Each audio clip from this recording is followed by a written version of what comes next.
Good morning mga kalapatids, welcome back sa channel natin ulit. So for today's video, yun, mag-aabang ulit tayo ng mga kalapati natin, no? Today is Sunday, February 9. So start ng fundraise ng BBC Junior, no? Fundraise 1. Sinali natin si Kaliskis Junior, yung nag-apari, Cagayan finisher natin. So yun, tara, samahan nyo ako mag-abang. Bali, dalawa lang pala yung sinakay natin kalapati ngayon dahil yung dalawang checkered natin nagkaroon ng one eye cold. Gagamutin muna natin habang training pa lang, no? Para magamot sila agad. Kasi pag sinakay natin, baka mas gurumabi lang yung nila, yung sakit nila. Kaya hindi na natin sinakay para hindi na rin makaawa sa ibang mga kalapatids natin, no, na nagsasakay.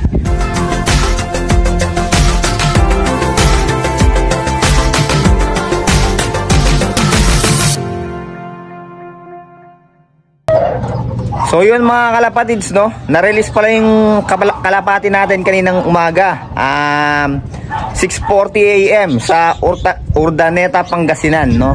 Fundraise 1 ng BBC Junior. So time check yun, 7:42 na, no. Mag-aabang na tayo dahil 7:51, 1,300 speed. Nag-aabang kasi ako ng kailangan mas maaga sa 1,300 speed, no, para hindi tayo mabigla. Baka mamaya nandito na pala yung kalapati natin, hindi natin alam, no. Mag-aabang pa lang tayo ng sakto sa 1,300 speed. May mga kalapati kasi na nagbe-breakaway, may mga kalapati na nauuna talaga. Kaya yun, kailangan mas maaga, mas maganda yung pag-aabang natin.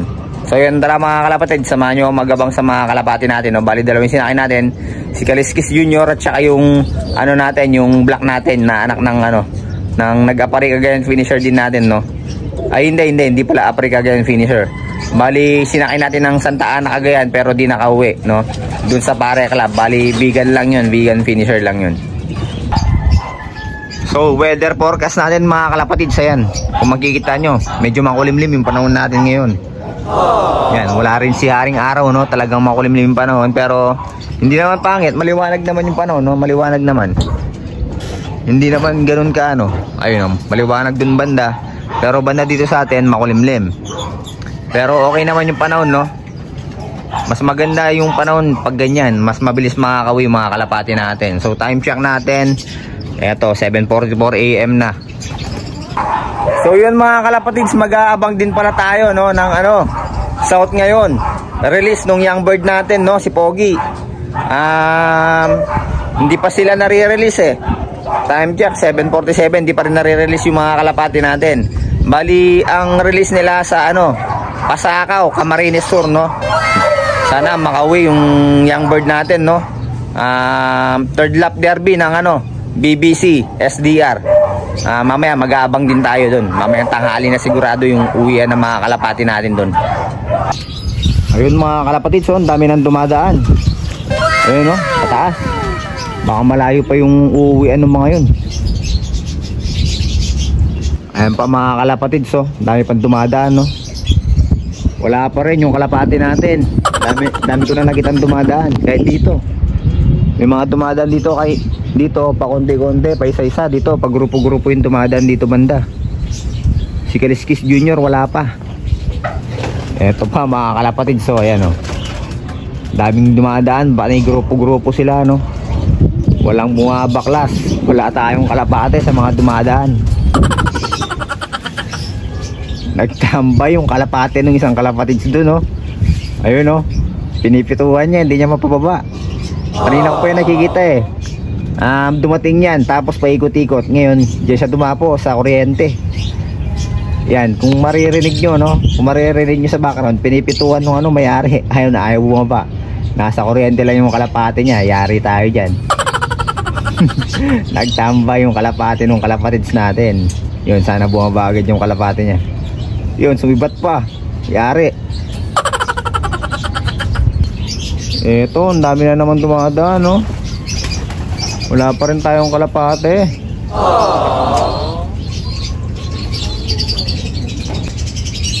Ayan pa mga kalapatids, so malayo pa siguro uwi na itong mga to kasi matataas sila eh. Grabe, wala, talo na tayo. Wala pa rin yung kalapate natin. Ayun na naman yung kalapati niya. Doon na naman naglanding sa kuryente. Grabe. Ayaw talaga bumaba.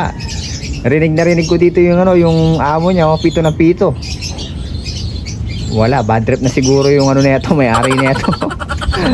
Ayaw bumaba nung kalapati niya, laging sa kuryente, naglanding yung kalapati niya. Yari ka dyan, kalapatids.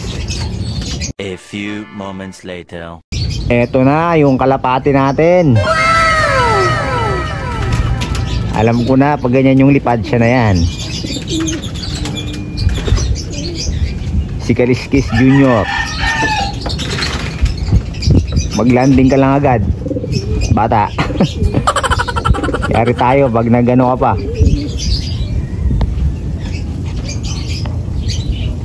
Pag gumikot ka pa, mauuna pa yata tayo makapag-lock doon sa kalapati nung kalapatids natin na yun. Wala, nagtambay yung kalapati niya doon. Ayun, no? Ito yung kalapati natin, no? Si Kaliskis, ayan, no? Yun. Papababain lang natin mga kalapatids, tapos kaklak lang natin, ha? Wait lang.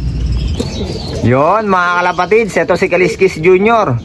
1058 pa yung speed niya, no? 1058 na lang, medyo buwabagal yung kalapati natin. Noong una napakabilis, no? Ngayon wala. Medyo bumabagal yung kalapati natin. Mukhang mga tanda na tong kalapati natin, ha. Pero pa lang to, 1 year old pa lang siguro to, no? Ganyan pa lang yung edad nito. Pero wala, medyo mabagal siya ngayon. Pan race 1 ng Pan race 1 ng BBC Junior. Yun, 1085 ba? Basta nasa ganun yung speed niya, no? Yung sinabi ko kanina, nakalimutan ko na. Yun. Meron pa tayong isang hinihintay, yung natin, yung black natin na kalapate. Kaya lang hindi natin sinaya ng Pan race 1 yun. Pasakay lang yun. Baka derby lang natin isasali yung kalapate na yun. Tapos etong mga checkered natin, ito. Ayan, hindi natin naisakay dahil nagkaroon ng one eye cold nga. Ito, tsaka yun, yung isang natin, etong checkered natin na isa, yung magkapatid, hindi natin naisakay dahil nagkaroon sila ng one eye cold. So yun mga kalapatids, bababa muna tayo, no? Time check 8:10. Hindi na natin naantayin yung isang kalapati natin, yung black natin, dahil pasakay lang naman yun, mag-aalmusal muna tayo, tapos mamaya babalik tayo, mag-aabang tayo ng south natin. Release nila sa Pasakaw, Camarines Sur, no? Aabangan natin yung young bird natin. Mamaya samahan nyo ako ulit. Ngayon almusal muna tayo mga kalapatids. A few moments later. So yun mga kalapatids, time check 11:29. Mag-aabang na tayo ng pang south natin na kalapate, no? Yung young bird natin. Dahil 11:15 nasa 1,300 speed, no? Kakakyat lang natin kasi umulis tayo kanina.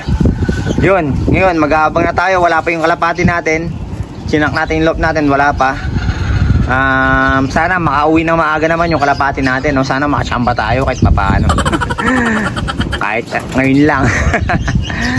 Sana makachamba. Yun. Wala pa tayo nakikitang mga dumadaan na kalapati dito, Pero mag-check tayo sa iyo na kung may nag-clock na, no? Ang release nila kanina sa Pasakaw, Camarines Sur. Yun. Antay-antay tayo mga kalapatid. Samahan nyo magantay ng kalapati natin. Eto na pala yung black natin mga kalapatid. So, di ko alam kung anong oras nakauwi ito, no? Pero time check 11:33, no? Nung umakyat tayo kanina mga 11:28, no? Ngayon nakita natin siya, nandito na siya. Yung black natin, ayun, no? Ayan, di ko alam kung anong oras dumating, kasi umalis tayo kanina. Duman tayo ng ng JMB, Angeles City Pet Market, no? Duman tayo sandali doon. Tapos medyo kakauwi lang natin, tapos yun, umakyat na nga tayo dito para magabang ulit ng kalapati natin. Naabangan natin yung young bird natin, no? Si Pogi, yung naka-south. Marami na nag-clock, puro Bulacan. Puro Bulacan yung mga nag-clock.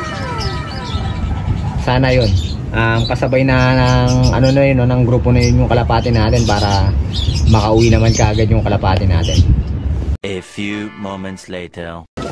Eto na si Pogi mga kalapatids. Dumating na siya, nakalak na natin no. Ang speed niya nasa 1,000. Check natin. Nasa 1,028 yung speed nung ibon natin mga kalapatids.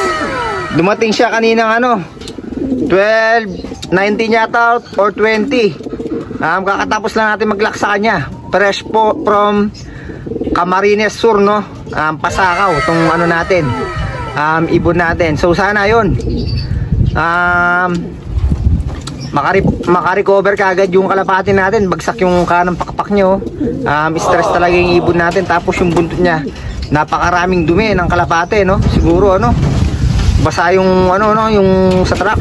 Basa siguro kaya nagkaroon ng ganun yung nya, yung buntot nya sa sa ilalim. Napakaraming dumi nung ng kalapati natin, dumi ng kalapati no. Yun, nakita nyo naman sobrang payat ng kalapati natin. Talagang tawag dito, napasubo yung kalapati natin, pero goods na goods. 1,000 plus pa rin yung speed ng kalapati natin no. Check natin yung katawan ng kalapati natin kung nagkaroon ng tama. I-recover kaagad natin to mga kalapatids yun. Napakasaya natin dahil nakauwi yung young bird natin mga kalapatids.